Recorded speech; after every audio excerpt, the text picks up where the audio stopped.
Good morning, everyone, or afternoon or evening, wherever you may be in the world. Thank you very much for joining us today for our live at the Waterhole show.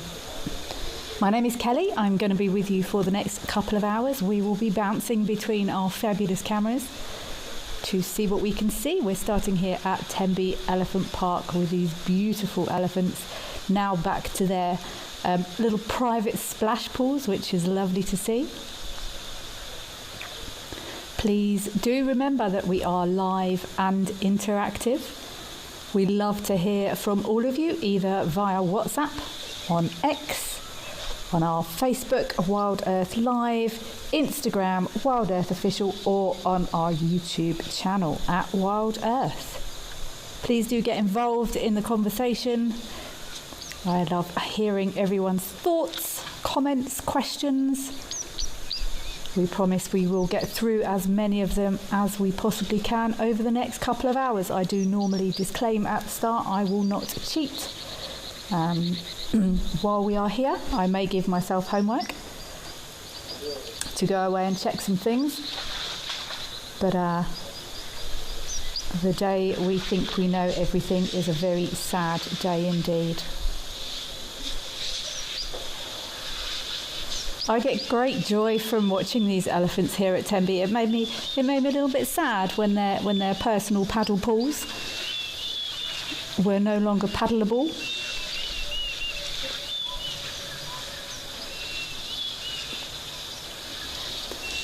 We will leave these personal paddling pool elephants and let's go across to Serengeti, and I think we might have some baboons over there.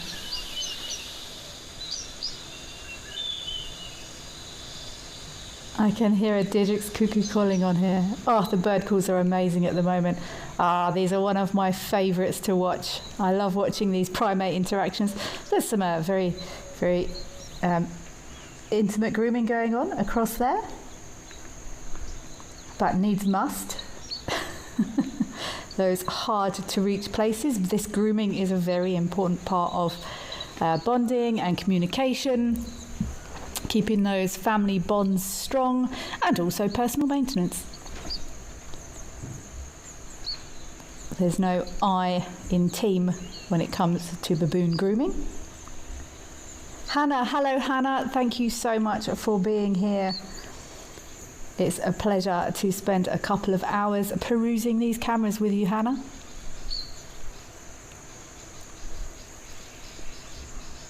Always a pleasure. If you haven't sent anything through to us before, please do.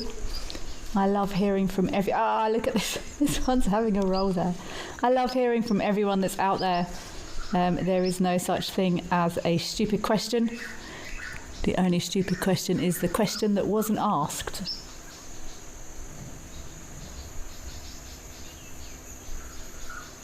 Don't forget to get in touch. Okay, we were zooming. These actually look like young animals here. Unless I'm mistaken. I can find it really difficult to get a scale on things sometimes. I've made some horrendous mistakes before. I remember, I think it was Founders. I said, oh, look at this lovely rhino. Maybe there's a calf somewhere or something. And then like a mother ambled into the shot. I was like, that is the calf. But I think these are young baboons exploring their world.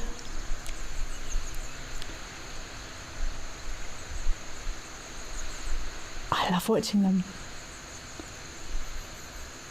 I think it's because I can relate to baboons. The way they pick things up and look at things, and that was an excellent leap onto that rock there. Practicing balance. Look at that one sitting playing with that grass. It's like, shall I eat this? Oh, no, I'm going to rather play with my friend. That's excellent balancing there, little baboon.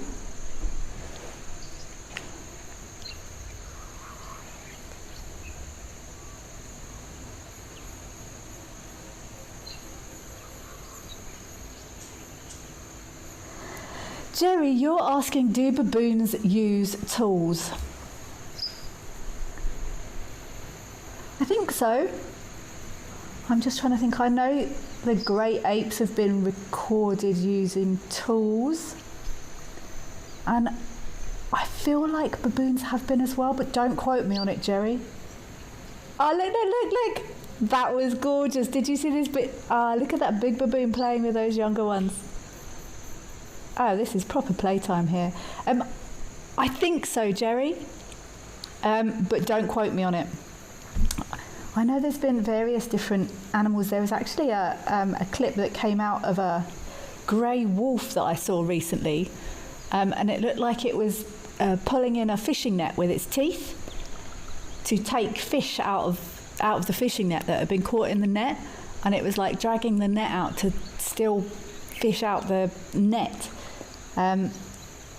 I've got a feeling they have been recorded, Jerry, but I'm gonna pop that on my homework list because it is a fascinating topic. It's like some of the birds that have been seen using rocks to smash things with, and yeah, it's a minefield. But I'm gonna double check and come back to you tomorrow, Jerry. So you've got to come back tomorrow.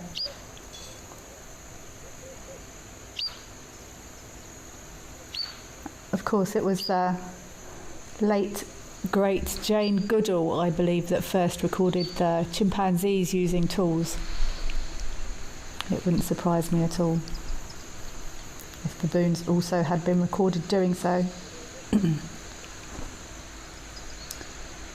Hello, Leon from Boxburg. Thank you very much for being here. You're asking, how long can an elephant go without water? It depends, Leon. Leon, if you haven't been here long, you'll quickly learn that I say it depends quite frequently. It depends on what they've been eating. It depends on the temperatures. It depends on whether or not it's a young elephant suckling. But elephants are fairly water dependent, although different types of elephant can become slightly less water dependent than others. I'm thinking sort of desert elephants.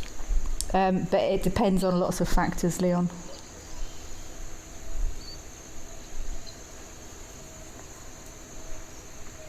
Teo, that's a very interesting question. You're asking, do baboons use decoy scouts for farm raids? I think I know what you're referring to, Teo. And I feel like you're correct. Actually, I know for a fact that maybe not baboons, but monkeys use decoys because I've seen them do it, and I've seen where it was. I'm not going to tell you where it was actually.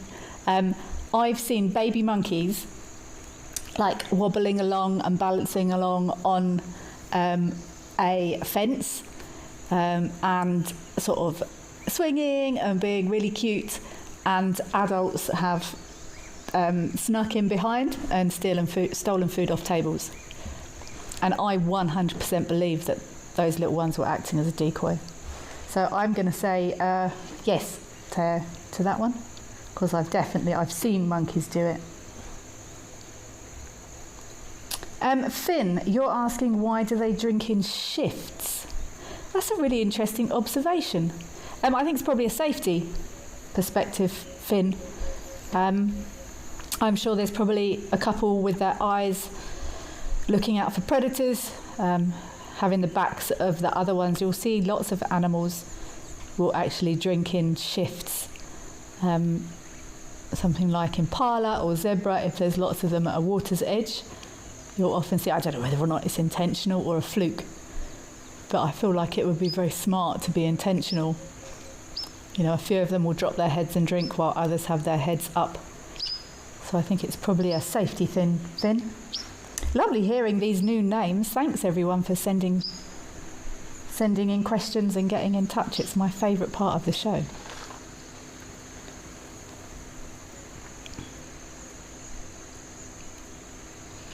See, I would love, or would I? I was going to say I would love to know what this baboon's thinking, or how it's thinking. Is it sitting there thinking, oh, feeling a bit peckish, I might go and find some berries or something, or is there minimal cognition there? Are they just being? But then I'm not sure if I would like to know. I kind of enjoy the mystery. Is this... Ah... That was cute. Came in for a little hug. And now having a groom. That's a really cute image. This, I find this very relatable. This, well, I know we're not supposed to anthropomorphisize, but how can you not see a, like, child and an adult there? Literally came in, stopped.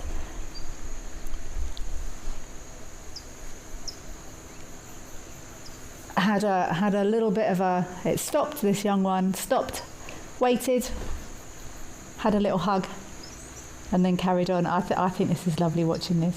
No, enough. Oh, that was very cute. I think let's go across to Safari Hook.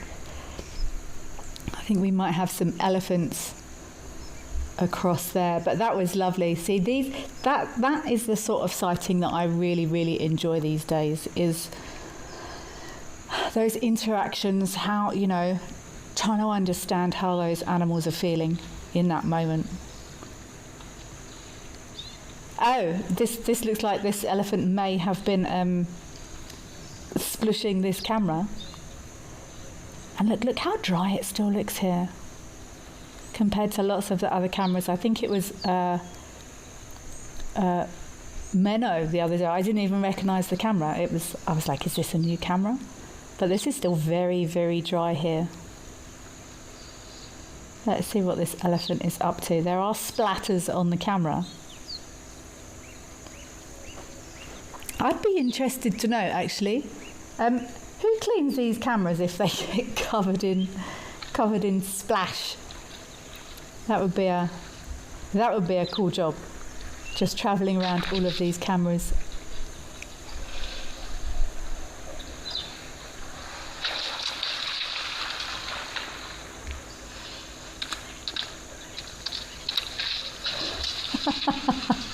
That's brilliant. Apparently we had a camera elephant related incident the other day.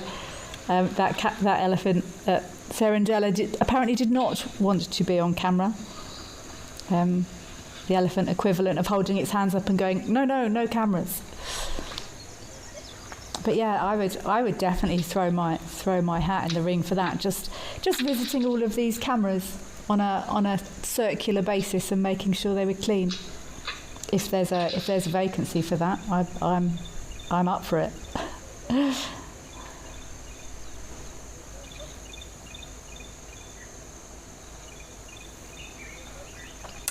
Zara, that's a very interesting question. It's so nice having everyone here today. Thank you for all getting involved. Zara, you're asking, how do elephant herds pick waterholes? I think a lot of it will probably be geographical based. If a herd has got lots of little ones or small babies, they're not going to be able to travel too far. Probably from a safety perspective to a certain extent.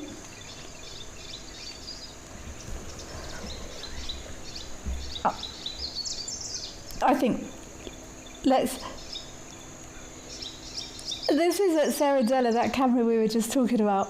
I like this hippo. I've developed a bit of a soft spot for this hippo. I've watched several times him be removed from the water by buffalo or elephants, but he is very much at peace at the moment. Loving that water. God, show us your belly again. See how pink that tummy was? It's still very bizarre to see hippos on their backs. Sorry, I got slightly sidetracked there, as usual. Zara, it's probably mostly geography or safety. Remember, not all elephants are in protected areas. They wouldn't go to areas where there's water, where the matriarch might know there's danger. There's a terrapin still holding on to him. That is a very tenacious terrapin. Terry the Tenacious Terrapin, maybe. Look, how's he still hanging onto that hippo? Mostly geographical based, Zara, I would say.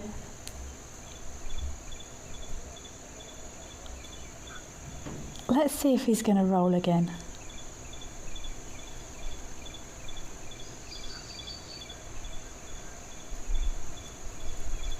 This, I mean, you can see how shallow this is.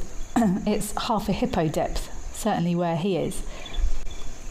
And when they're back, it's been actually lovely and cool the last few days in this area. Serendella isn't too far from where I am. But it must be nice to get some nice cool water on your back if your back is normally exposed. What are you doing? Oh, watch that terrapin.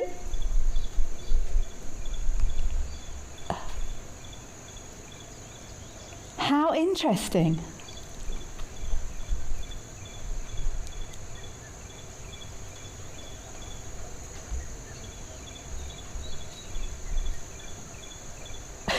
He decided to sleep on his side. Let's watch how he'll I'm sure, well, he'll have to stick his nose up to breathe, otherwise he'll suffocate. Because hippos cannot breathe underwater. They do very much need to pop up for air.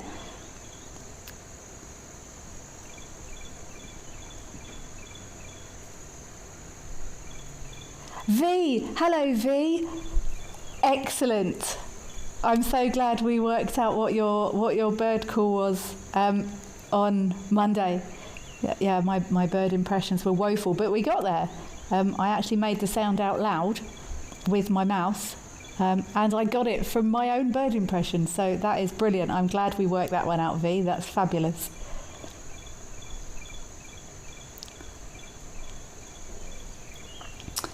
Zara, you're asking why do hippos charge boats? Thinking they're rivals? The terrapin's gone. Hippos do not charge boats thinking they're rivals. They charge boats because they don't want the boats there. It's to me, animal cognition is some of it is common sense. Lots of people, I know people often say when they're, to work with dogs, the way another dog would correct them, that sort of thing. A dog knows a human isn't a dog, and exactly the same way that a hippo knows a boat isn't a hippo. But they just don't want the boats close to them. What are you doing, boy? I think he looks like he's just having fun to me. There's nothing in the general vicinity. He's just messing about in the water. It's like there was a hippo, I remember there was a hippo that was seen quite often playing with sticks. Sometimes we look for far more meaning in things than we need to. I think he's just having a nice time in the water, not being bothered by elephants or anyone.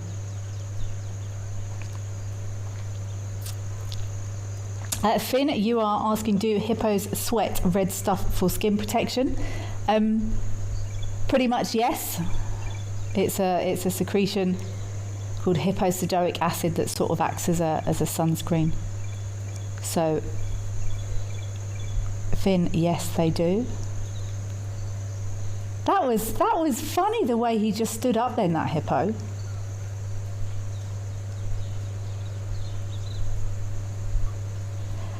Sasha, you're asking, do orphaned hippos buddy with rhinos?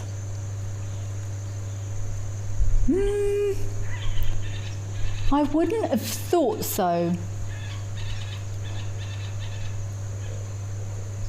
It might not be impossible, but I would have said it was unlikely because the hippos spend so much time in the water and the rhinos would not be able to. So an orphaned rhino probably wouldn't, but don't quote me. There might be a record of something somewhere in the echelons of that possibly happening, but I wouldn't have thought so. Sasha, probably not. Let's go across to... Hello, I'm James Hendry, and I'd like to take you on a very different kind of safari through the wild heart of Madagascar. In Undersea, we'll track the Indri's eerie call through misty rainforest. Then it's east on to Masuala, where lemurs leap through the jungle, coral reefs glow beneath the waves, and adventure waits around every bend. Come, let's explore it together. The Wild Earth Impact Foundation is a non-profit that uses the power of wildlife storytelling as a force for good. We create sustainable development projects that showcase conservation stories, empower people, and inspire environmental action. As a registered South African PBO, you can make a tax-deductible donation to the Wild Earth Impact Foundation. To find out more, visit our website.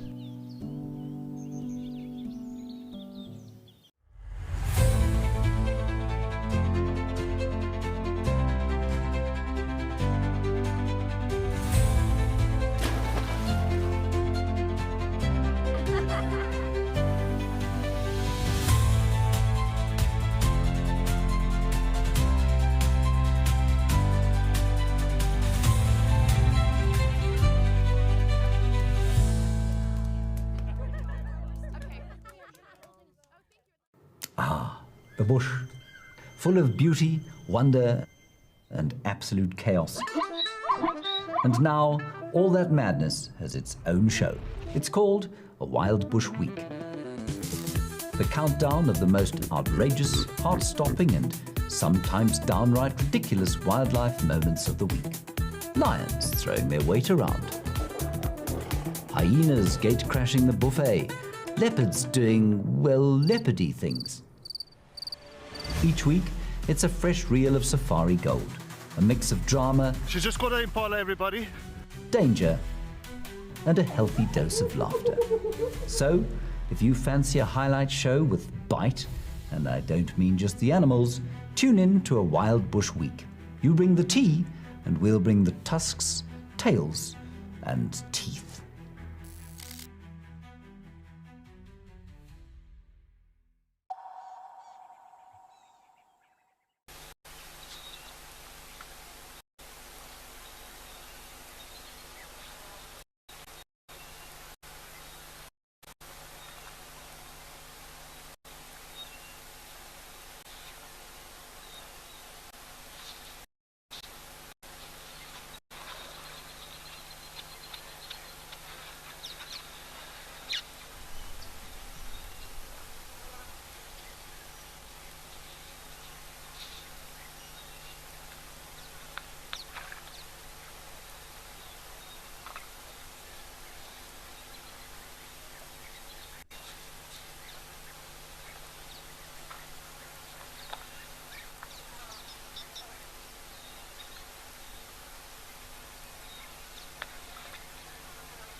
Sorry about that, just had to move a couple of things around. These giraffe are still very much enjoying this water by the looks of it. Penny in Sydney, apologies, I got sidetracked. You're asking, can hippos open their eyes in water? Yes. I've seen many pictures of hippos with their eyes open underwater. So, yes, is the answer to that question. Oh, Limbury. Hi, Limbury B. Thank you for responding. Look. And the giraffes have gone. They are out of there because we have got incoming biomass. That's your... that's the end of that, giraffes. And this... Wow. Oh, look. This little one is here. And watch if this small one does what he normally does. I've seen a couple of small elephants here, and the smaller one always stands in the middle, and the others all go around the edges. I find that very interesting, and look, it's still done it. This young elephant, I've seen this, definitely know this elephant, and if this is the same one, he's got very, very even tusks.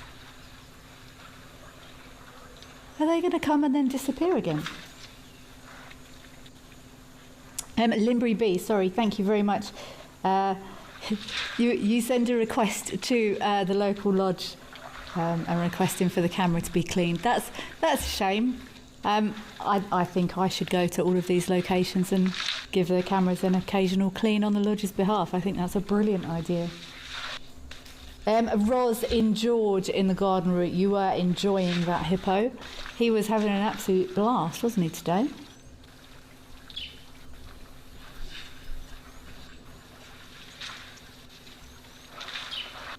It was lovely and cool in this area yesterday, so I think a lot of the animals got a bit of a respite from the heat. They all got there was some lovely rain, lovely drizzle. I think they're all feeling happy and refreshed. Nicole, hello Nicole. You say you've been listening to Live at the Waterhole every day while working at the office. You're loving all the information and views from the cameras. Well done, guys, on the show. Thank you, Nicole. I'm really glad you're enjoying it. It is amazing having all these cameras to go and check and look at and interpret. It really is an absolute pleasure. Oh, I actually saw while we were getting ready for this show, there's like a live bird table. I've never seen that camera before, and I think it's on from is it 9 till 9:30? Please feel free to correct me if I'm wrong. I've got really serious bird table envy. There is so much happening there. I strongly recommend popping into that live bird table 9 till 9:30. It's amazing. There's a little fountain and there's fruit and there was I don't know, like 5 or 6 different species of birds, but it was epic. I've never seen it before, so I would highly recommend tuning in. I assume it's called Live at the Bird Table. But that was very, very cool. I've got serious bird table envy. I'm still building the visitors at my current home bird tables. Rian, this is real live TV. Just cleaned your TV screen and the splash is gone.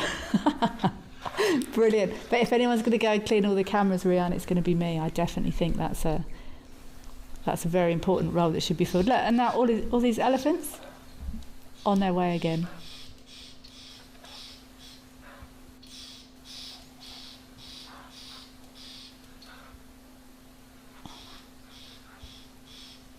Ooh, that would be lovely. Let's go across to town and have a look at those butterflies.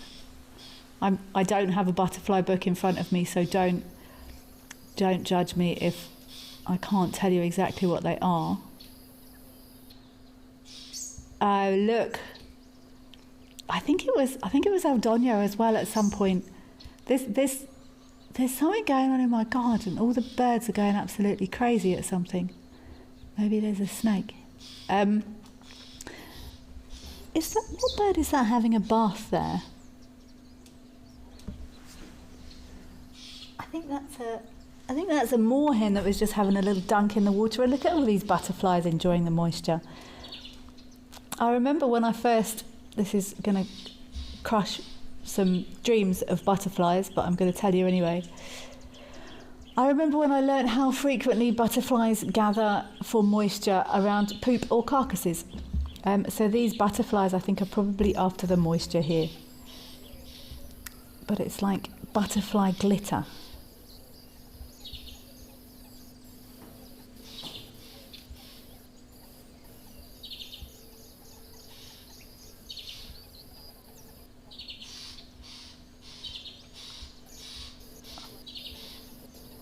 Whimsical butterfly glitter. Yeah, it's every year I have got a butterfly book. Sorry if you can hear all my birds shouting. There's definitely something going on over here. I did promise I wasn't going to do this in the garden anymore because it distracts me too much. But here we are. I'm scared of missing something.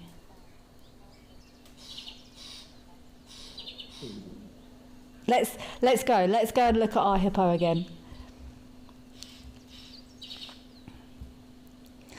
I can't remember if we came up with a name for this boy. I like this boy. I think this is my favourite hippo we watch. I know old Grumpy Mortal is quite well known, but I like this boy. What's he doing?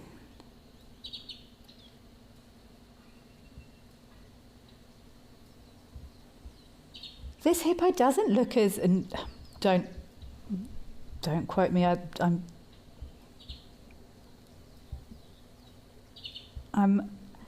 I feel like this might be a slightly. He is a bull.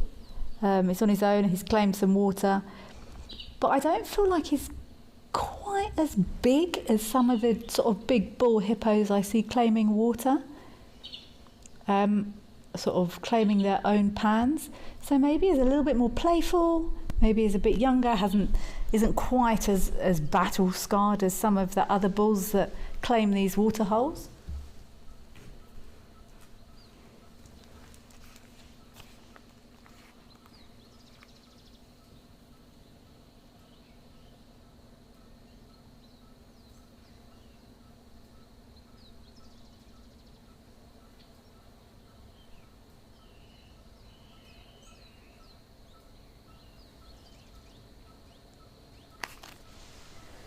It looks like he's blowing bubbles with his nose. What are you up to?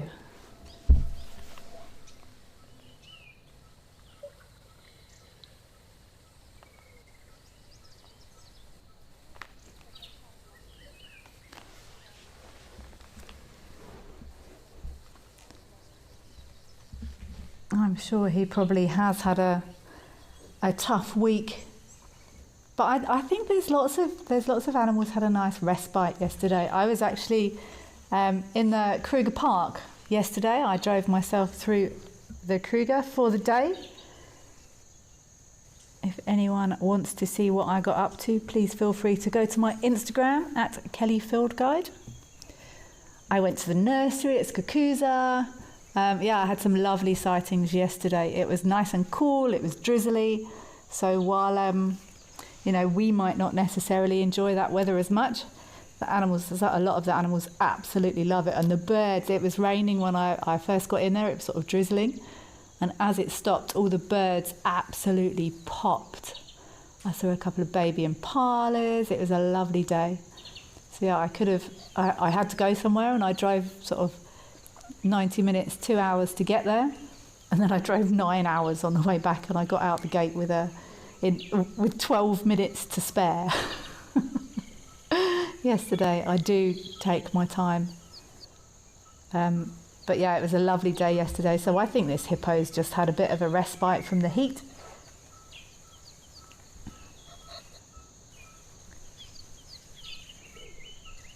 V, you are aware of the bird table. You've got a soft spot for the glossy blue ones and the bright orange beak with the bright orange beak and feet. Glossy blue. We're just gonna keep playing bird games, V. The glossy blue ones with the bright orange beak and feet. I thought you were gonna mean starlings then, but I'm trying to think. Glossy blue ones with the bright orange beak and feet. Oh, it could be. Thank you very much, Centre Control. It could well be green woodhoopers, also known as Schlegelmorphazi, or cackling women in Shangaan. Very, very noisy, but very, very pretty. Sort of white bands on their tail. If they've got white bands on their tail as well, they are indeed those green woodhoopers. And Roz, you're also enjoying the Pretoria bird table. I hadn't seen it before. It's absolutely phenomenal. I saw it earlier. Yeah, I'm aspiring to building my bird table repertoire.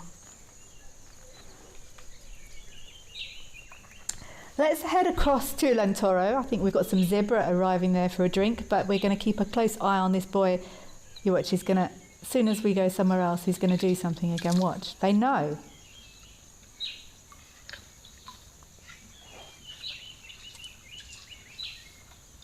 That's, how cool is that image? Oh, screenshot that. Oh, they must all drink at the same time, or all stand up at the same time though. Zebras make me trick. Come on, get your head down, head down. Yes, yes. Quick, screenshot. Ah.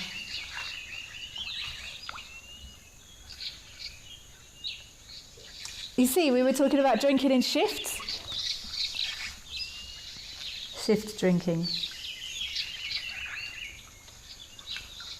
Finn?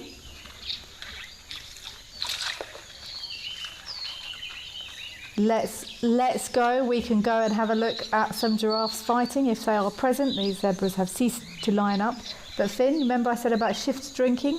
Lots of animals do it. These zebras are also doing it. Rico, you are asking, do they submerge to ambush intruders? They're not fighting. They're just following each other, aren't they?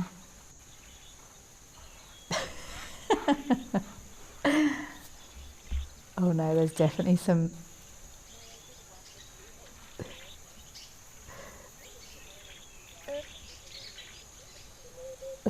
head whacking was occurring. I'm just trying to see if this is. No, that is two males. There's definitely it looks like a bit of oh, photobomb.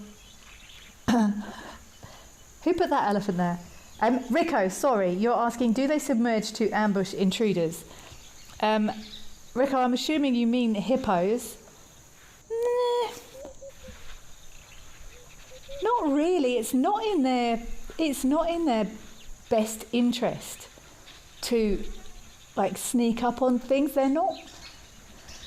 Predation is very different, and then if an animal is an ambush predator, that's different. But as I say here often, animals, unless they want to eat them, animals don't really want to hurt each other if they can help it, or they don't really want to risk being injured if they can help it. So it would be in a hippo's best interest to do the complete opposite of ambushing, and rather saying, hello, how's it, I'm here, please be on your way. And then the other hippo might just leave, and no one has to make any physical contact or risk injury in any way, shape or form. So if you were talking about hippos ambushing, no, I don't think they do, Rico.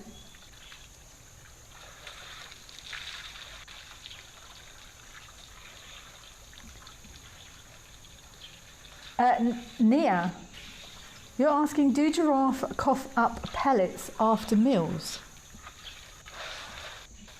No. But you've made me question everything I know about giraffe digestion now, Nia. No, they don't. They're ruminants. They're Africa's largest ruminants. Oh, there is a snake in my garden. Oh. Wow, okay, that is that's not a snake I want in my garden. That was a mamba. I don't have a plan. I do have snake tongs and a hook, but I'm not catching that. FC, give me 2 minutes. Just give me 1 minute. I'm just going to quickly go and make sure all my doors and windows are closed. Stand by.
Okay, sorry, I thought I am back.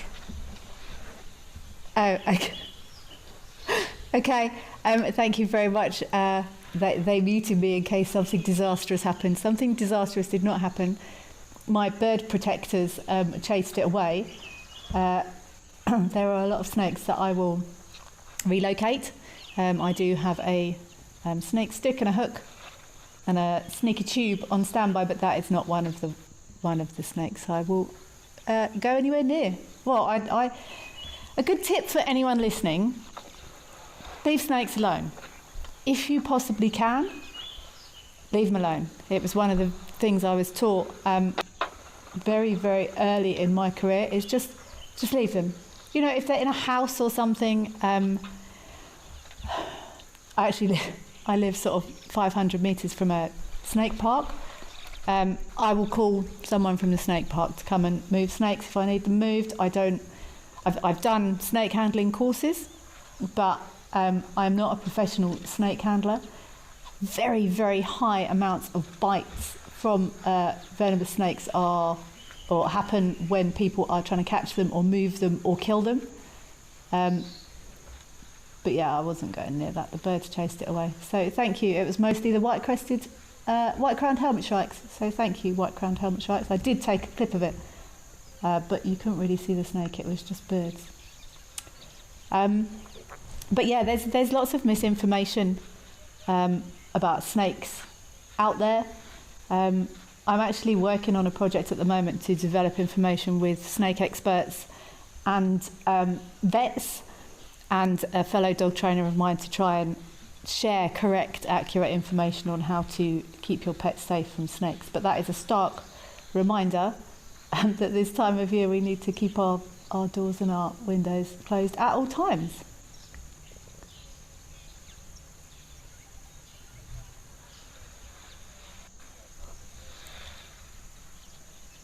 How exciting. Let's go across to founders. I think we have some giraffe and some zebra over there, and I will revisit the question that I got completely sidetracked from, as usual. Nia, do giraffes cough up pellets after meals? No, they do not. They are ruminants. They will regurgitate balls of cud to re-chew, but they don't cough up pellets like, say, maybe an owl or something would. Not that I'm aware of, anyway. You've made me doubt my giraffe digestive system now. But let's watch. Let's see if any of these giraffe do indeed cough anything up.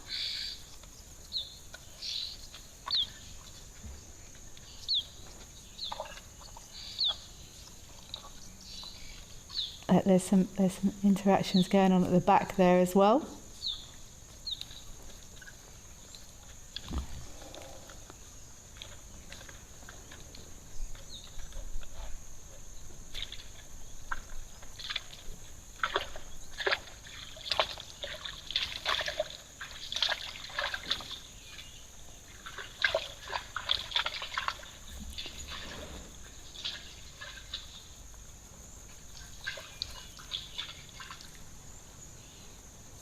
They're all sharing nicely here, these giraffe and these zebra. Let's see if they're also shift to drinking. I'm scanning my garden now for that mamba. It wasn't enormous, but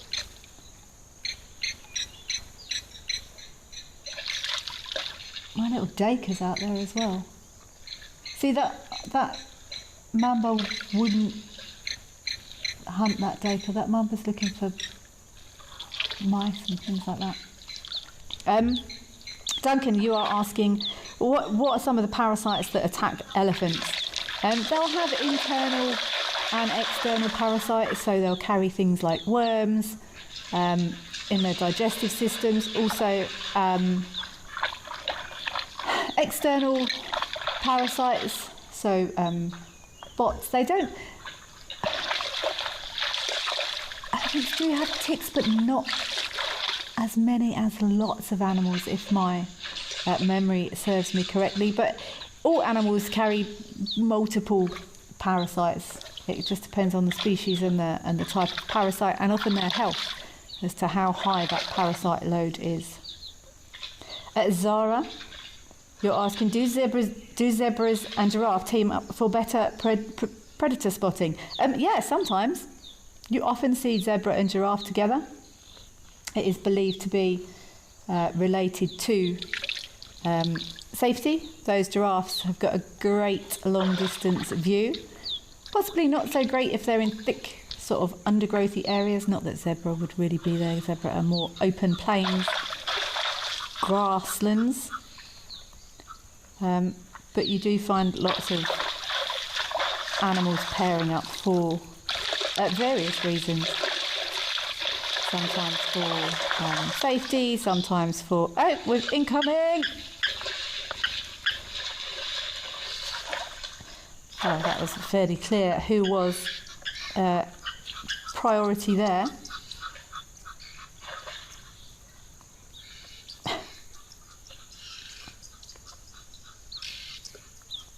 I'm kind of sad I didn't get a better clip of that, Mamba, but... Safety first, hey? I will put it on my Instagram if anyone's interested. How do their coats, stripes and spots camouflage groups? Lila. It's actually surprising when you do see patterned animals in vegetation, how well they do blend in. Zebras especially, it's bizarre that such strongly patterned animals do indeed blend in so well with vegetation. It breaks up their outline. If you look, if anyone can see sticks and trees where they're sitting now, look at them. And there is sort of lines in nature. They're not solid straight lines, but neither are zebra stripes. They're sort of a little bit wiggly and a little bit bendy.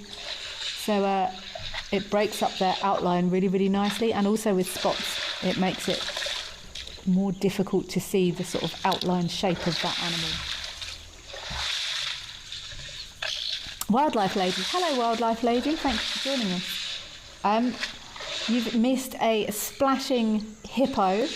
You missed some baboons having a little bit of a cuddle and a grooming session, and me investigating a mamba in my garden. So no, not much. It's lovely to have you here, Wildlife Lady, as always.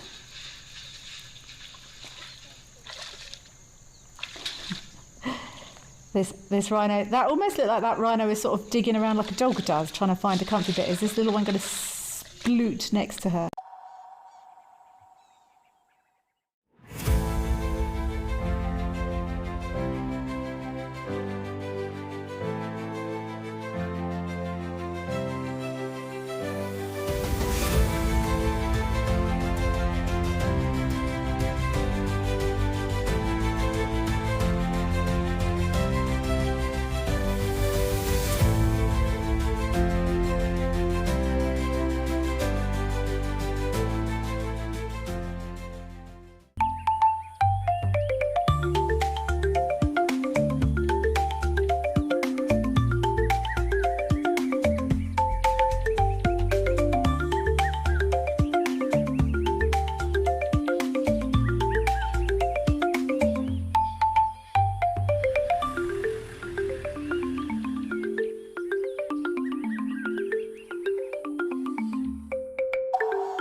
Catch it! Come on, Tommy! Watch this, we're about to see a kill.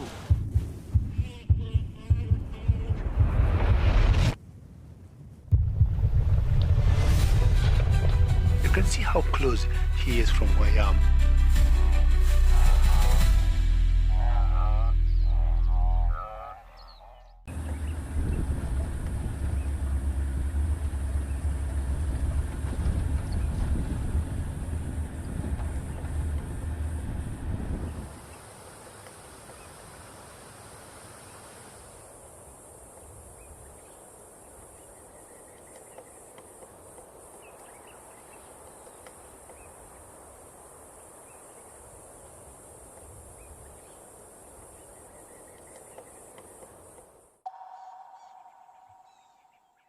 I went and had a little snooze at the back of his stable before we were getting ready to go.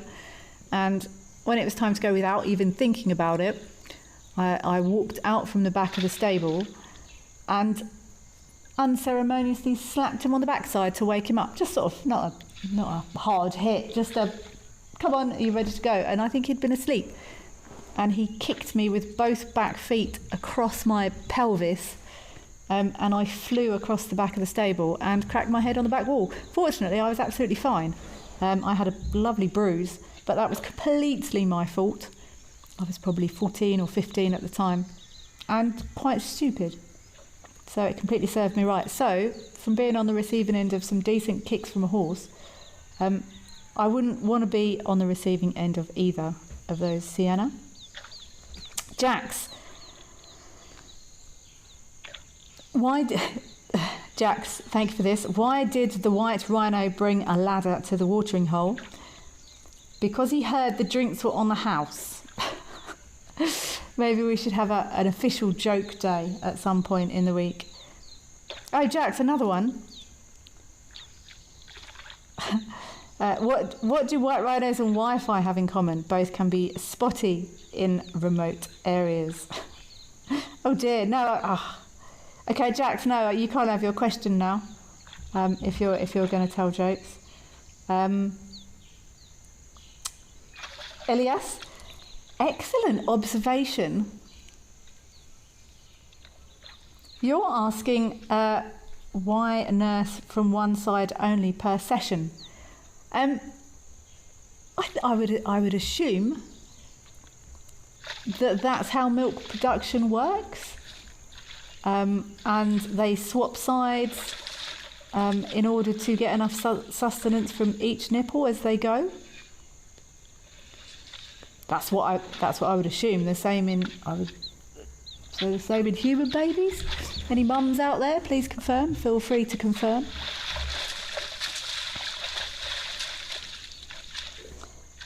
Missouri. You love this waterhole. It attracts interesting mammals. I think they all do. I think it's stunning, the variety of species.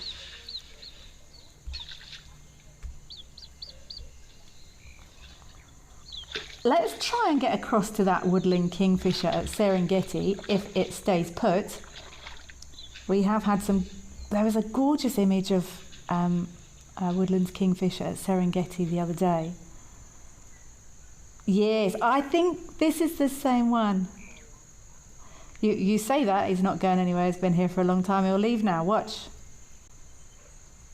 Watch, 3, 2, 1, off he goes. I think this is the same perch, and I did say the other day he disappeared, and I said let's just wait. Kingfishers are known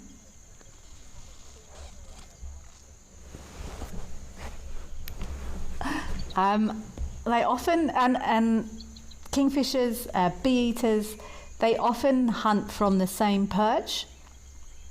They will look for insects, they have a preferred spot.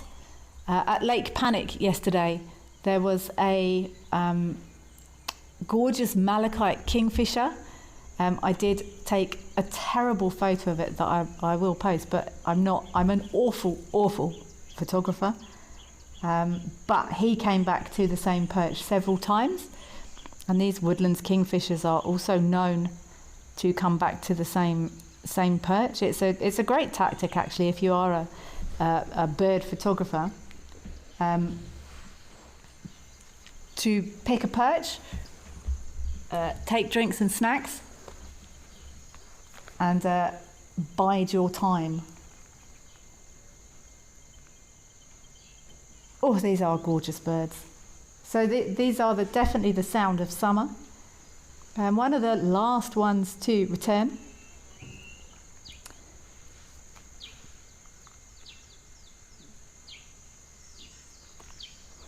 Are all of our migrants, not just inter-African migrants.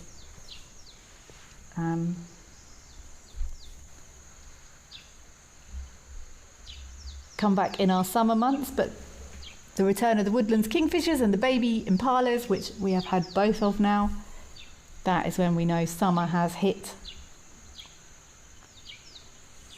So these kingfishers are found right from Senegal, Gambia,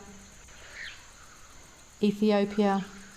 We can indeed go and have a look at a light. This kingfisher is going to go. Let's go to Lentora. I think we've got a gorgeous lilac-breasted roller there. It's proper colourful birds joining us today. Turn round. Thank you. See these birds, apparently, I know someone who had one of these fly into their window, and apparently they have a yellowish tongue. And look at those hooks on their beaks. If you look at them up close, you can see they're not just, they're colourful all over the place. So they are very good insect catchers. Insectivores is probably the technical term, as opposed to insect catchers. And that hook on that beak is very useful for that. They will hawk, again, often from a same perch. They will hawk, they will grab, they will fly up again. And all of the birds are... I'm watching the rocks in my garden to see if that snake comes back. They're all calling at the moment. Oh, I've got a red-headed weaver. Oh, this is crazy. I've never actually seen a lilac-breasted roller here. But this is a lovely view of this one we've got in Lantoro. But they are calling these rollers at the moment. They are displaying.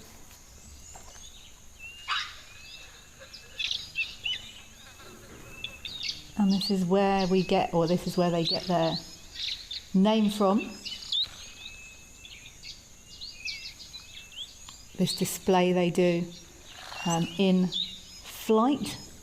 They will fly high and then they drop, shouting, shouting, shouting as they roll. They don't have the most tuneful voice of all the birds. There's a story I used to tell guests that when God was giving out colours, the lilac-breasted roller shoved his way to the front of the queue and said, me, I want all the colours, give me all the colours. So God said, okay, here, have lilacs, have turquoises, have blues, have all of the colours you want. Here, take them all. And he flew up and he was flying around and he was showing off with all his colours and flying and saying to all the other birds, look at my colours, look how beautiful I am. And in the meantime, God was giving out voices, and the larks were at the front of the queue. Some of the sticulars were at the front of the queue. Lots of the songbirds were at the front of the queue. And because the lilac-breasted roller was so busy showing off his colours, he was right at the back of the queue when it came to singing voice. It's kind of a sort of croak. A croaky, squawky quack. If anyone hasn't heard a lilac-breasted roller before, go and have a listen. It's not the most tuneful.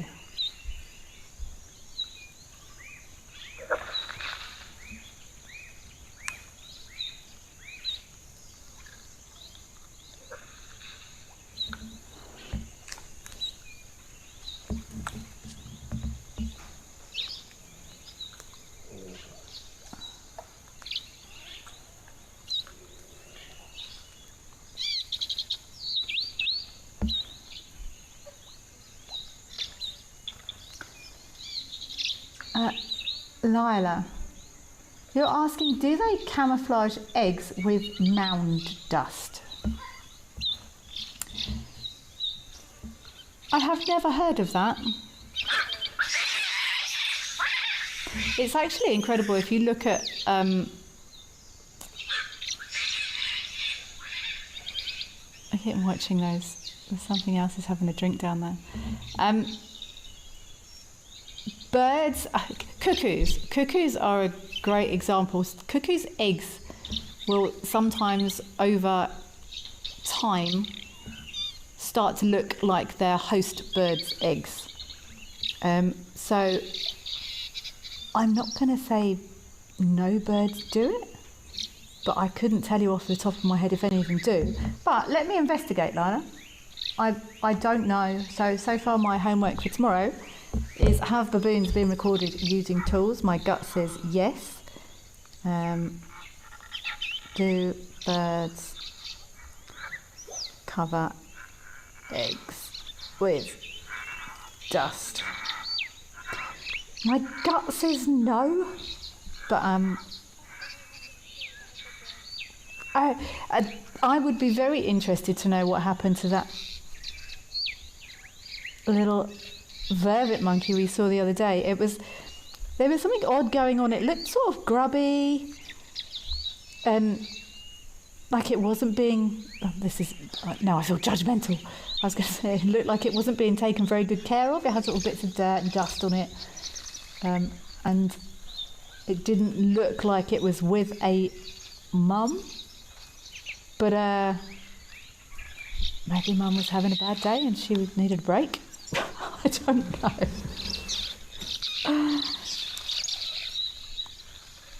It wasn't. I was going to say it wasn't that one. The one we saw the other day didn't look quite that small, but I could be wrong. Either way, I hope it panned out. It panned out well.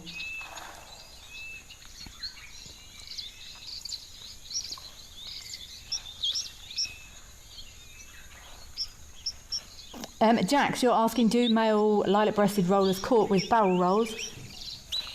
Absolutely. Absolutely they do, Jax. Let's go across to Serengeti for some, I believe, waterbuck. But yes, Jack, that is more of a territorial display.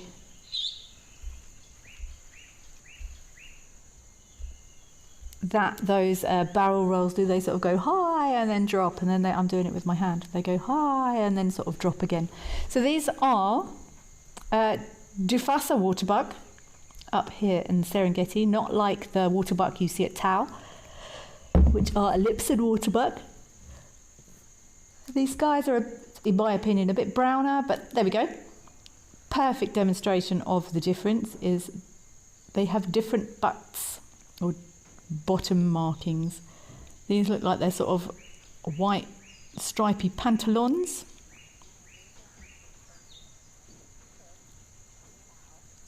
Let's go across to Tau and see if we can do a quick comparison. So remember this waterbuck. Remember it, hold it in your brain, while it... Oh, I thought it was just going to walk out of shot. Yep, and it's leaving. It's leaving, but hold it in your brain. And we will go over to Tau, and is there a waterbuck there? There often is. No, obviously not today. Got some wildebeest though. But we do often see a Lipson waterbuck here at Tau that I think are greyer, possibly slightly shaggier as well, and have very clear rings on their bottoms compared to the pantalons of the Dufasa waterbuck up there in the Serengeti.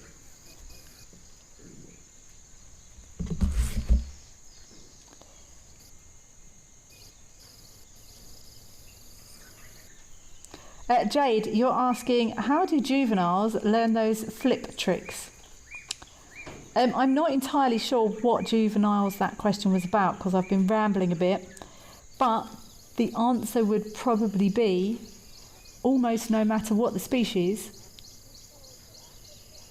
instinct, I think.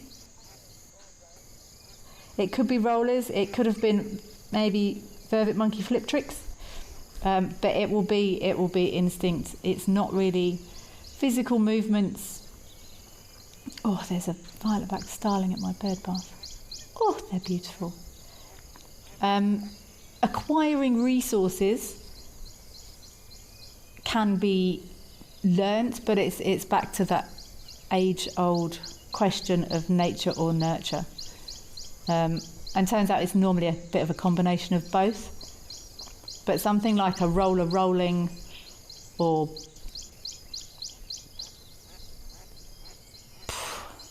trying to think of something else.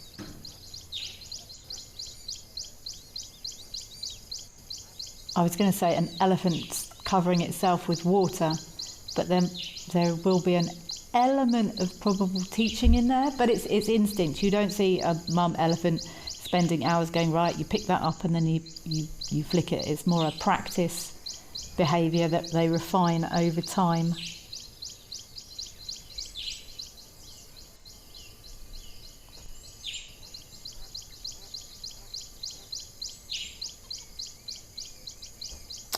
Pendo, you are asking, how do calves nurse amid moving masses? Again, I'm not sure what species, but they have to keep moving. They will nurse any animals. They have to nurse to survive, so they will work it out. They will nurse briefly, or if females rest, they will take the opportunities where they can. But they need to nurse, or they'll die. So they have to just make it work. And if the masses are moving, they have to move with them. Wildebeest, like we see here, perfect example of wildebeest are one of the most pericocial of the antelope, so they're up and moving and active very quickly after birth, because wildebeest move, and if they move, then they have to move with them. So they have to just get on with it, really.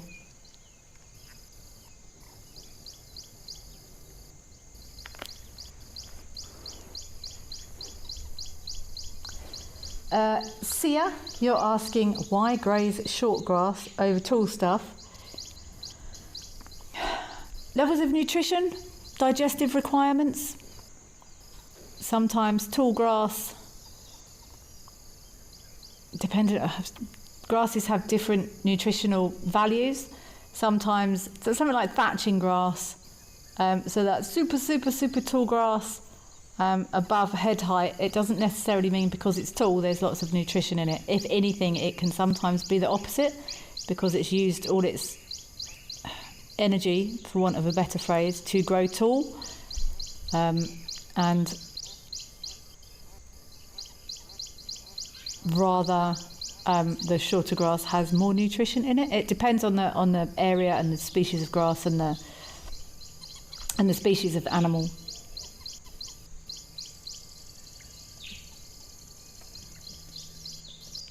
Have we seen any crocodile activity at Tau recently? Because I was fascinated the other day by watching that crocodile chase the elephant away. I've never seen that before.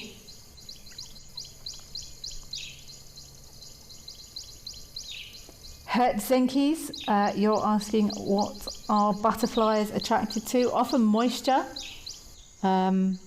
or food.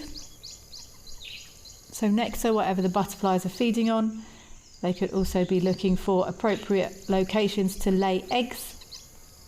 So that might depend on the species of butterfly or the time of year.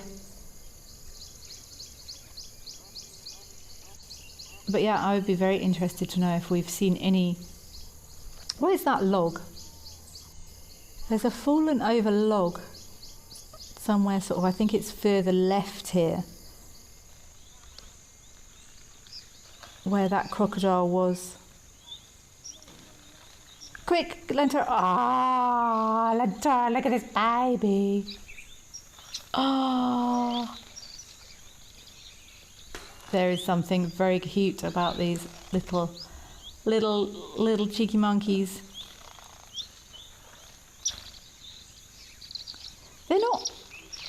They are cute, but they're not the prettiest things. Those huge, great big ears and slightly naked faces.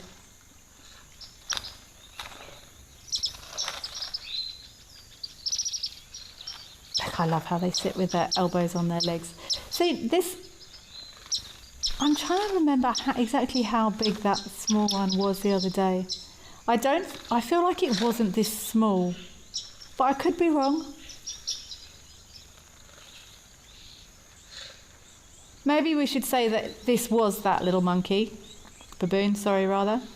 And this is the end result. I think I'm happy with that.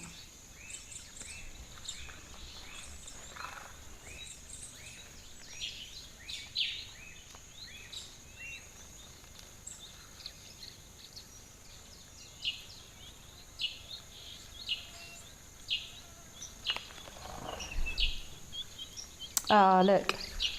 Although, that's not a mum there, is it? I think that was fairly obvious. But there... See,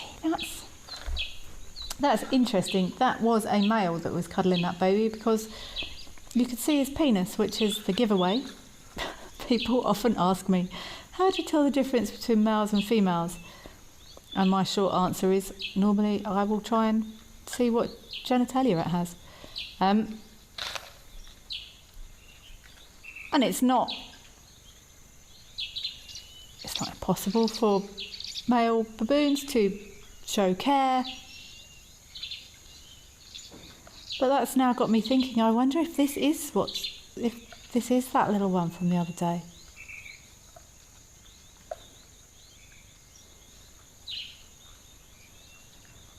I'm terrible. I almost don't want to get too involved in a lot of these sagas a lot of the time.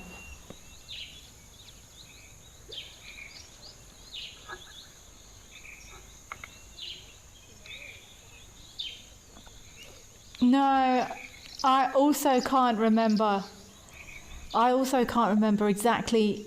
See, it was more like the one on the right than the one on the left. It was quite small. Join me at Mabulla Private Game Reserve from 6 to 11 May 2026 for a 5-night private safari for just 6 guests. Just incredibly exciting. Enjoy guided walks, take part in rhino conservation efforts, and explore Mabulla's beautiful landscapes from open plains to rocky hills, alive with birds, animals, and vibrant plant life. At Wild Earth, we believe every story has the power to create change. That's why we've launched the Wild Earth Impact Foundation, a non-profit dedicated to conservation and social impact. By showcasing conservation stories, we can change lives, protect nature, and empower communities. We have partnered with Empowers Africa to accept tax-deductible donations from US donors. Your donation will help fund critical programs that support our mission. Join us and be part of the change.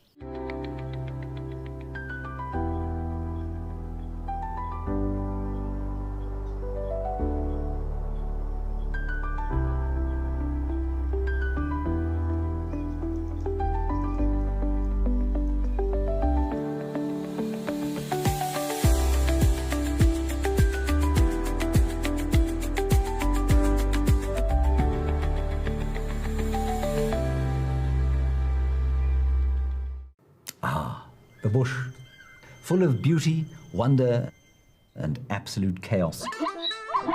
And now, all that madness has its own show. It's called a Wild Bush Week. The countdown of the most outrageous, heart-stopping, and sometimes downright ridiculous wildlife moments of the week. Lions throwing their weight around. Hyenas gate-crashing the buffet. Leopards doing, well, leopardy things. Each week, it's a fresh reel of safari gold, a mix of drama, She's just got an impala, everybody. danger, and a healthy dose of laughter. So, if you fancy a highlight show with bite, and I don't mean just the animals, tune in to a Wild Bush Week. You bring the tea, and we'll bring the tusks, tails, and teeth.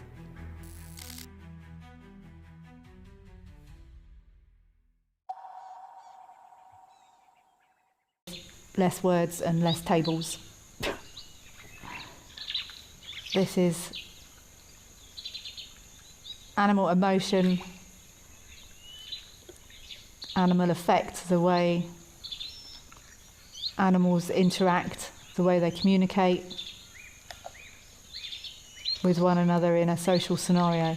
And with baboons, primates, there's often a lot of grooming involved.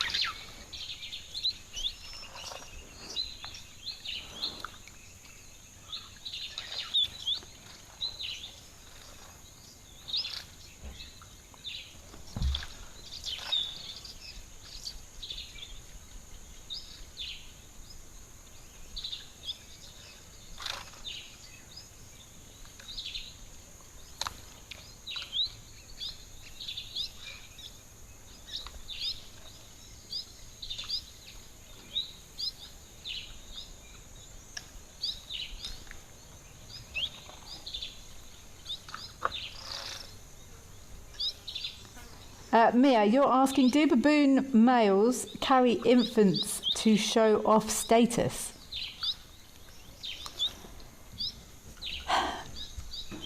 I think I have heard what you're referring to, but I would need to do a lot of background reading to properly understand the observations of when that has taken place, whether or not it's to show off status. I'm not entirely sure. Would it be a status thing or would it be a competence thing? I'm not sure, Mia. I tell you what, I'm going to add that to my baboons and tools.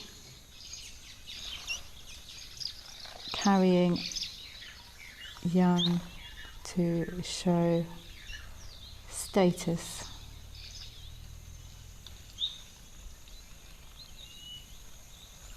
That's my baboon homework before tomorrow, Mia.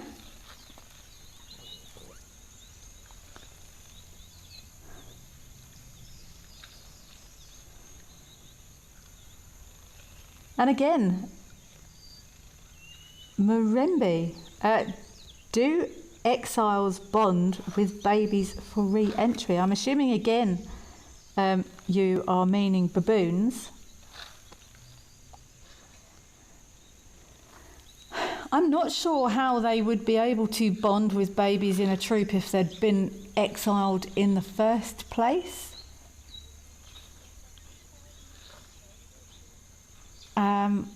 Let's go across to Serengeti while I ponder that very interesting question, Marembe.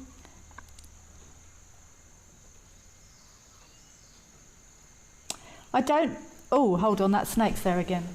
Yup. Give me 1 second.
I am back. I just saw that mamba again. It was significantly closer than last time.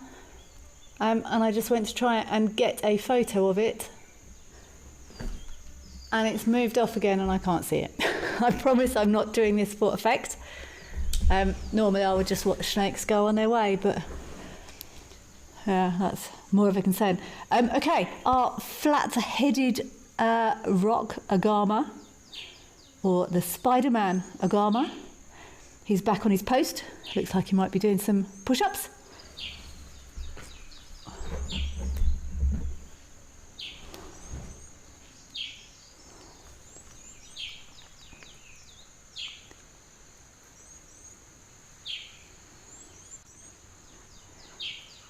Kwame, you're asking how quickly can these guys change colour?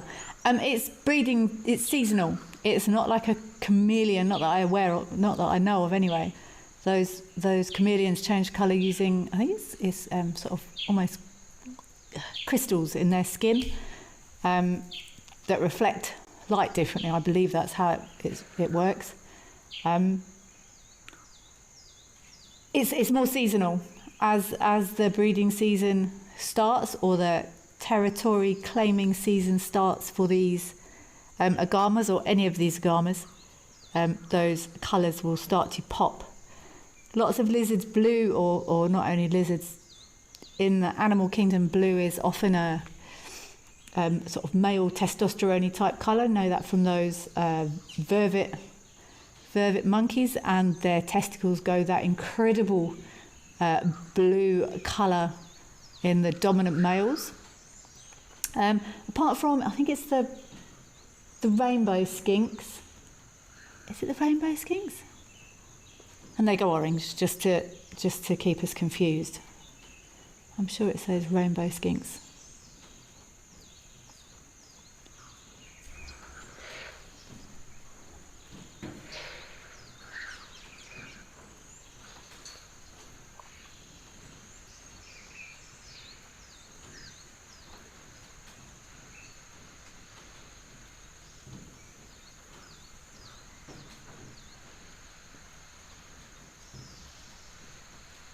Look at those.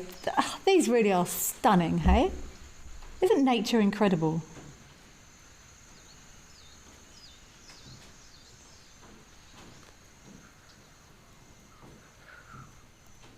These agamas are known for that display, those push-ups. The blue-headed tree agama, which is local to this area, or Blaukop Koppelmanda in Afrikaans. My pronunciation is dreadful.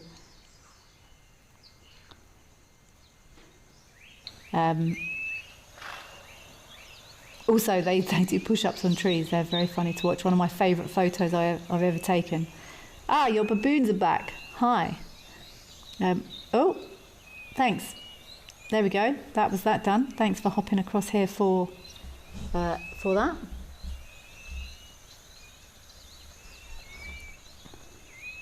Good work. Very pleased with himself. Male just popped in for that, and now they're leaving again. Awesome. Bit of voyeurism going on there.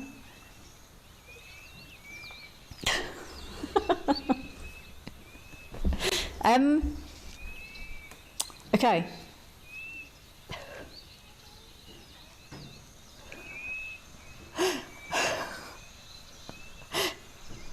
No problem. FC, all good. Nicole, you are asking, why live solo except during mating chases?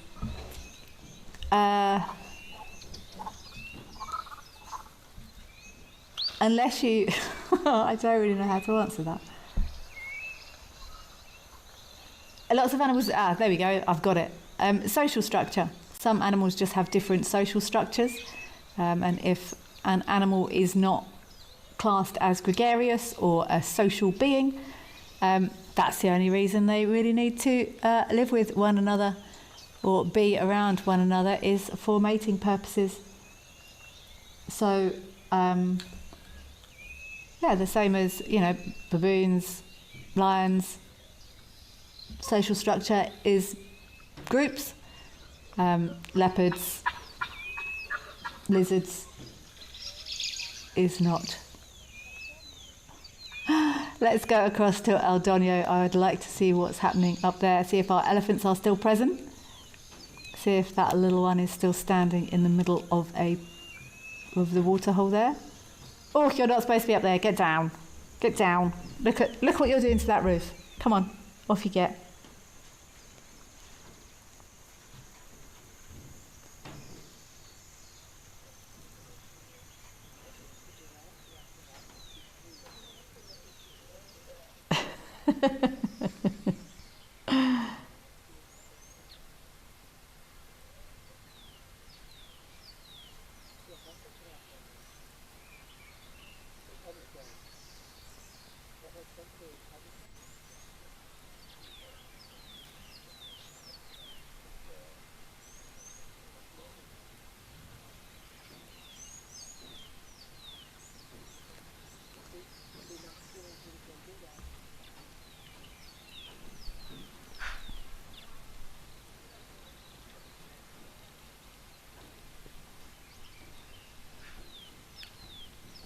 that gorgeous silhouette of that giraffe? If you could just turn your head sideways a little bit, mister, that would be a lovely silhouetted shot.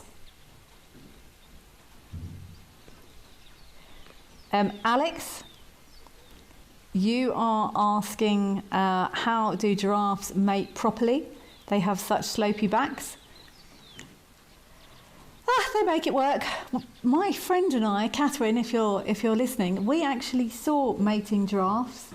I've seen them courting or sniffing or following a few times before, but we actually saw the moment of copulation. And yeah, it went okay.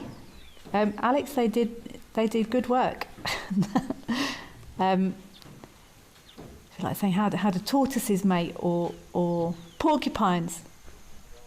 Porcupines, I think, would be trickier.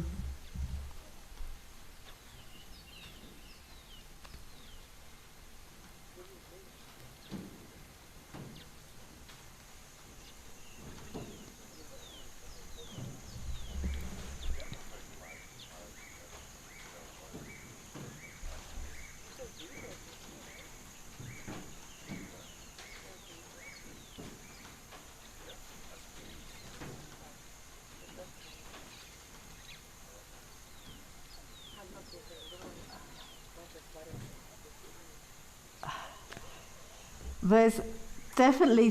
See, I still think that this giraffe... I think that elephant that we saw the other day was possibly the one that had that interaction with that giraffe.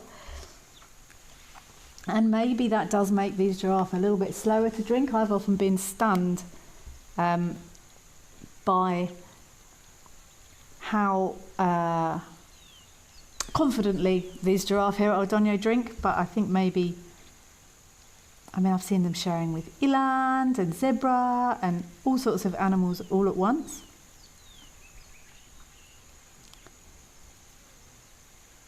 I guess it depends on past experiences.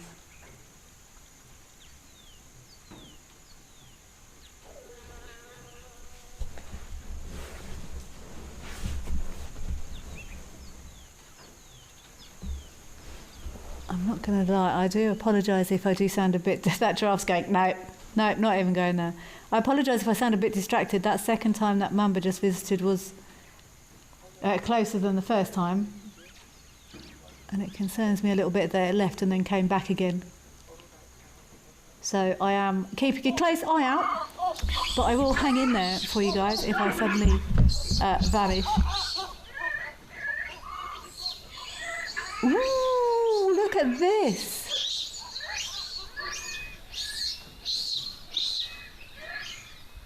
We saw the other day how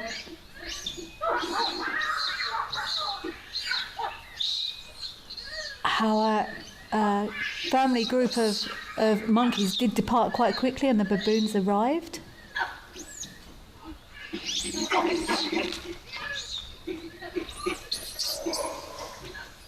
I think I know who would be winning this fight though.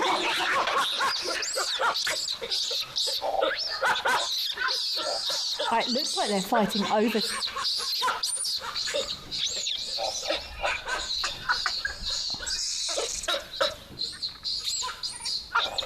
Yeah, I'm just being quiet to listen.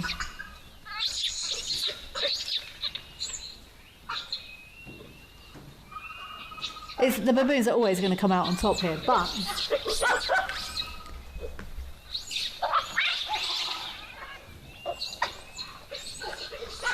what's happening here?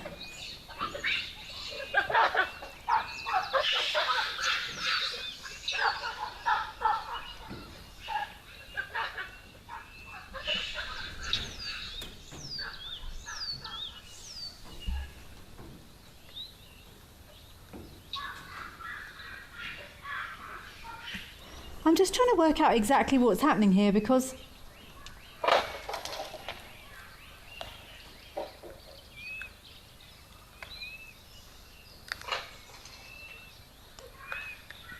a group of monkeys would run away from a group of baboons, in my opinion. But it looks like there's There was also someone fighting over something by the looks of it.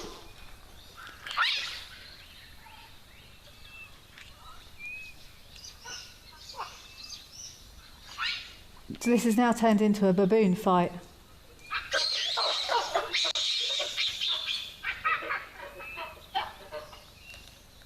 Cause a dust.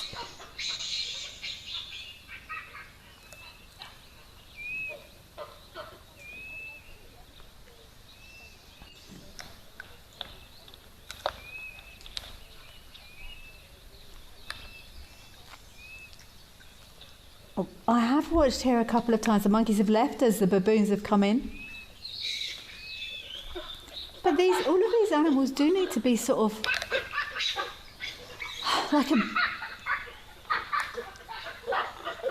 There's more happening here. Although those baboons aren't too bothered.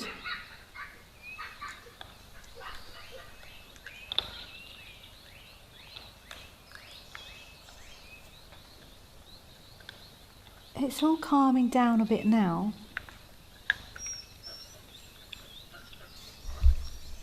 I know in dogs something called redirected aggression often happens. And if a dog is upset by something and an owner sort of gets in the way or gets involved, the dog will lash out rather at something else that wasn't the original concern. And I'm just wondering if that's what's happened here. The baboons chased the monkeys left, and then everyone all got a bit upset with things, and then there were some baboon arguments that ensued afterwards.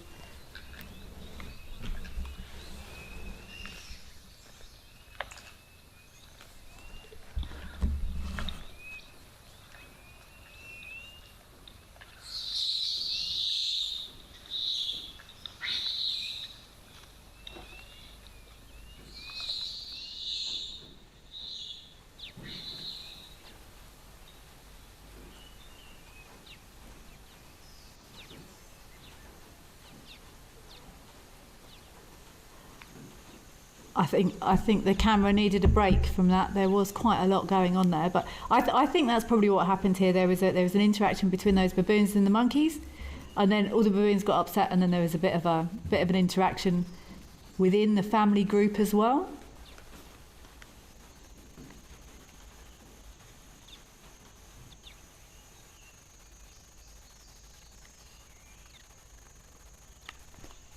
Let's rather spend some time with this peaceful giraffe.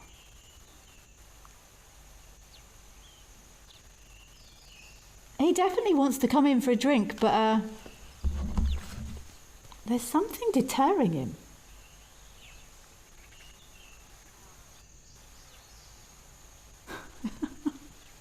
Tia, that is a fascinating question. And one I do not know the answer to.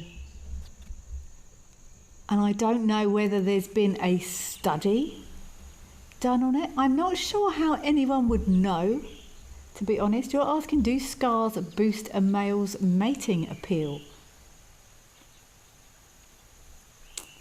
I think mating appeal in animals comes more from, rather than appearance. So lots of scars would indicate lots of fights for success. Let's go across and have some elephants at King's Camp. Lovely, I love this camera here at King's Camp. Scars, do scars mean, I suppose scars would indicate success because you're still alive? I don't know the answer to that, Mia.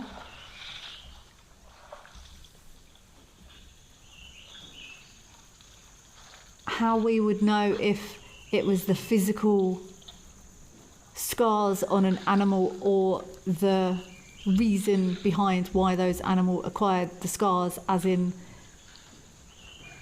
they were the high ranking because they had lots of fights, thus had scars. I think that's getting a... I don't know the answer. That's proper detailed cognition. Sorry, I'm really struggling to concentrate. I keep thinking I can see something moving on these rocks in front of me, and I'm looking for that mamba. I'm snake twitchy, apologies. Mia, I don't know the answer to that. I would say no.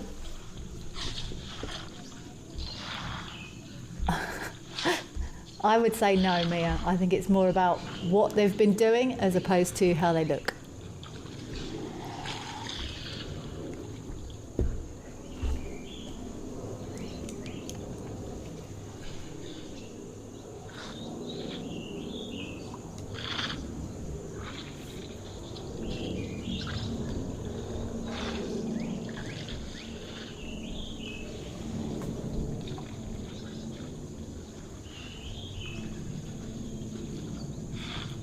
Lovely powder puff blue clouds, or blue skies with clouds here at King's Camp.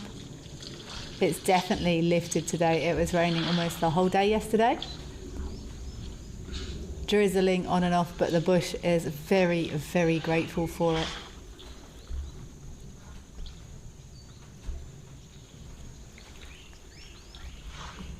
Oh, look at that tiny, tiny elephant on the right there.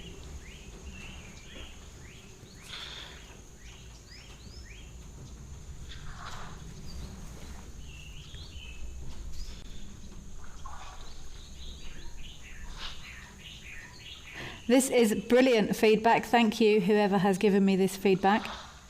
Study was done on humans. Studies indicate that so humans, thank you very much for that. So the study done on humans is different in humans because with humans you can ask them to verbalise. Study done on humans indicate that non-severe facial scars can boost a male's mating appeal for short-term relationships, but they do not generally increase attractiveness for long-term relationships. That's kind of what I was getting to, but it's so difficult with animals too, because you don't know what they're thinking. You could line up 3 male lions with varying levels of facial scars and ask or observe which one got picked the most frequently, and the fact that the one with the facial scars got picked the most frequently could have nothing to do with facial scars, but rather a pheromone he was giving off, or the fact that his mane was darker, or something else. At least in humans, we could sort of go, why did you decide that? But the other negative aspect of that is, I guess, that humans can lie, and do regularly. Oh, I know what I wanted to say to anyone listening, and I'm going to say this publicly. I did notice in the Kruger yesterday that lots of people seemed very rushed. I implore you, if you are in nature, please try to take your time. Try to take it in. Many people overtook me yesterday. I'm not sure exactly where they were rushing to get to. I appreciate that sometimes there are emergencies or there's a necessity, but I really did notice yesterday everyone seemed in a huge hurry to do something far more important than watch a bird with some nesting material in its mouth. So if you are getting time in nature, or even, it doesn't have to be in a national park or in a wildlife area or anything, if you're just sitting outside, or if you're just looking out the window, if all you can do is look out the window, or if you don't even have a window, if all you can do is watch these fabulous cameras that we've got dotted around, try and take a breath and take a time out. Put your phone down, close your laptop. I know you won't be able to do that because you won't be able to see the cameras, but you know what I mean. Just take a breath and take a little bit of extra time to enjoy nature. That was my overriding thing that I took away from my time in the Kruger Park yesterday. Almost everyone was in a hurry. I had one incident where we were watching a family of 6. There was a car over there, and I was sat way back, and it was a family of 6 southern ground hornbills crossing the road, and someone raced around the car that was waiting on the other side. So please just give nature a little bit of extra time. Let's go across to Tembe. Our elephants have finished up at King's Camp. I think we might have some more elephants at Tembe, but let's look and see.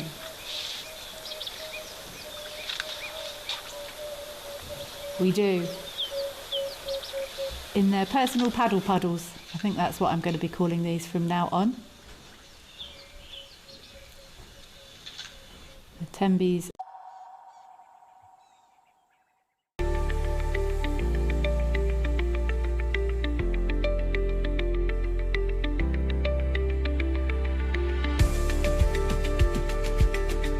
We'll see you out on safari.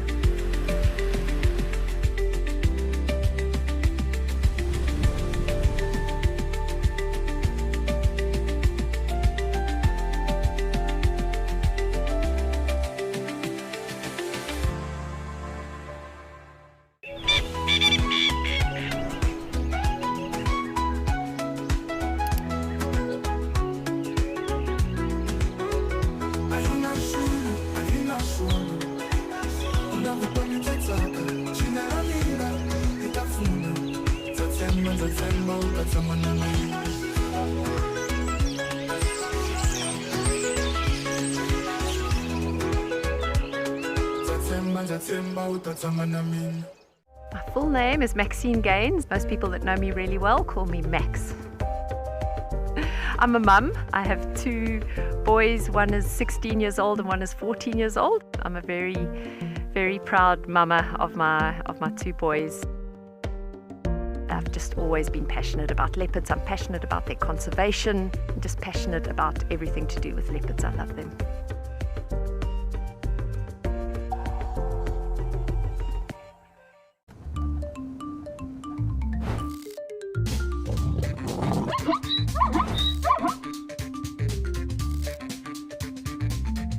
Morning everybody, thank you so much for joining us.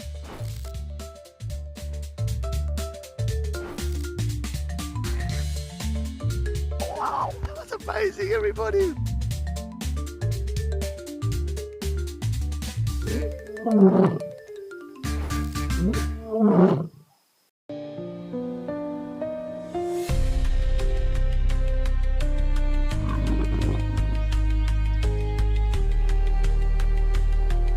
We are here with a male leopard.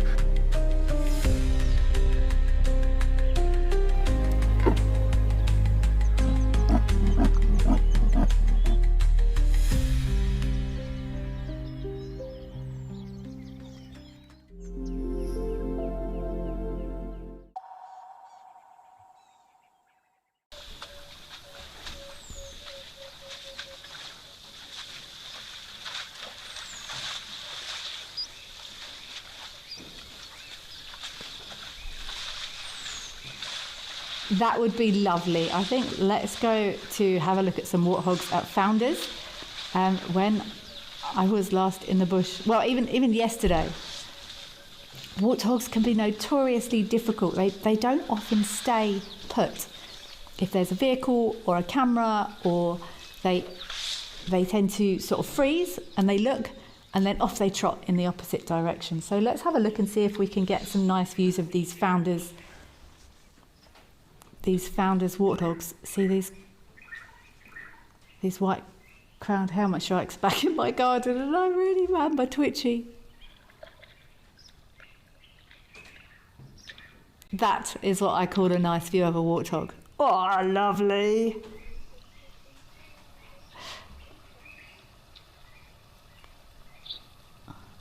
Yeah, I do. I think from tomorrow I'll definitely be moving inside. Although it's quite exciting. Look at this warthog. This is, look at that.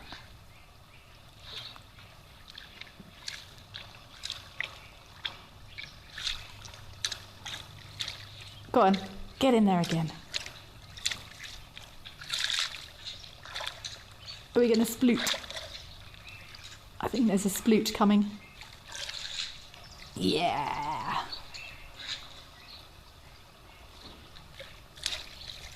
Erica, oh no.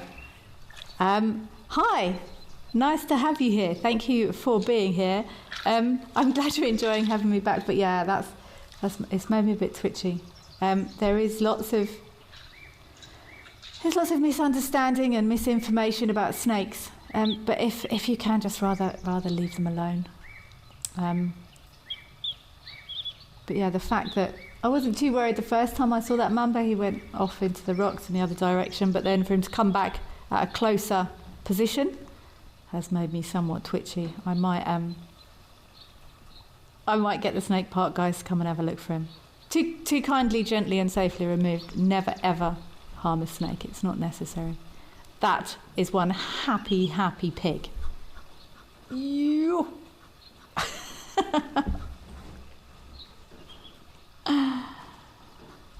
Happy as a pig in a pond.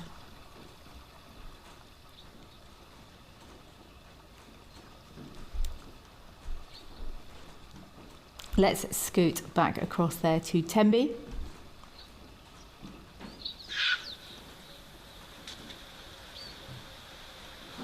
And just spend the last few minutes enjoying these elephants, enjoying their personal puddles.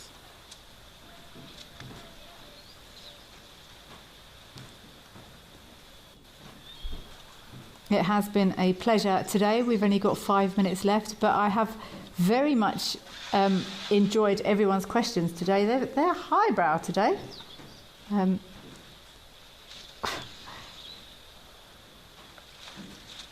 There's been some really interesting questions coming through, and I have homework to confirm my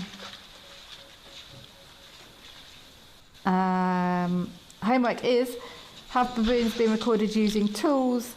Do males carry young in order to show status? And do birds cover their eggs with dust for camouflage? So yeah, some good homework. I'm going to need to get going today. Jade, you wonder if elephants can sploot. They can. Elephants can definitely sploot. Watch these cameras long enough and there is a high chance you will see a splooting elephant. It's not as common. Splooting isn't as common in elephants as it is in, say, rhinos. Or indeed warthogs, but splooting is possible in elephants as well. Often you see more splooting in juvenile elephants than the adults, but it's very much possible.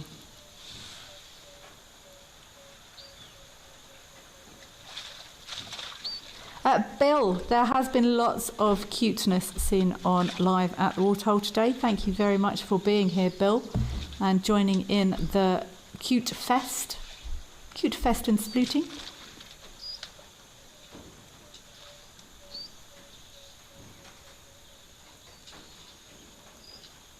I wonder if this one on the right is waiting his turn. See, there's another like depression or pad just towards the front here. Maybe there hasn't been enough rain to fill up this other area as yet, but we will definitely be watching these cameras, as we will be watching all of the cameras.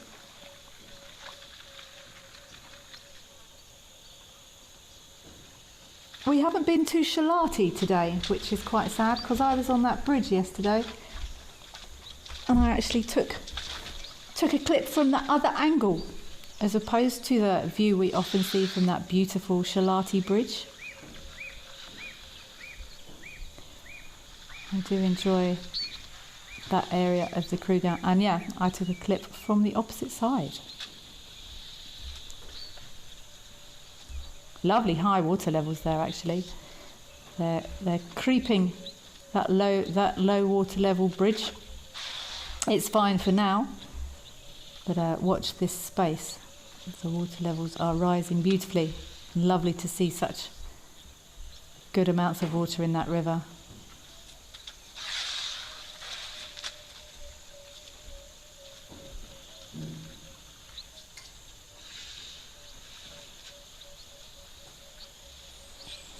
I will be back tomorrow tech and Mumba's allowing. And I'm actually looking forward to doing my homework this evening. It's one of my favourite things about these shows is hearing from everyone that is out there, what everyone else is thinking. And it's what I enjoy probably most about nature is the learning and seeing new things, thinking of new perspectives, new ideas. We have no control over what is going on out there, and I enjoy it very much.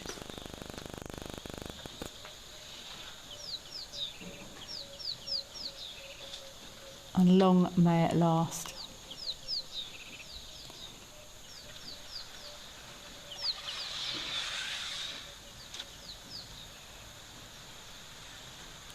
I think this elephant on the right is probably waiting his turn. So I wonder if there's I'm sure they're very amicable a lot of the time, and I'm sure they will very politely let the other one have a go at some point. Because why wouldn't they? Because animals are awesome. I hope you all enjoy the rest of your Tuesday, or wherever you may be. Evening, afternoon, enjoy the rest of your day. Stay safe. Is it Wednesday? No, it's not Wednesday. Oh, it is Wednesday. Enjoy the rest of your day, whatever day that may be. Stay safe out there. Enjoy the rest of your Wednesday, and I will hopefully talk to you all again tomorrow. All the best. Take care. Bye-bye.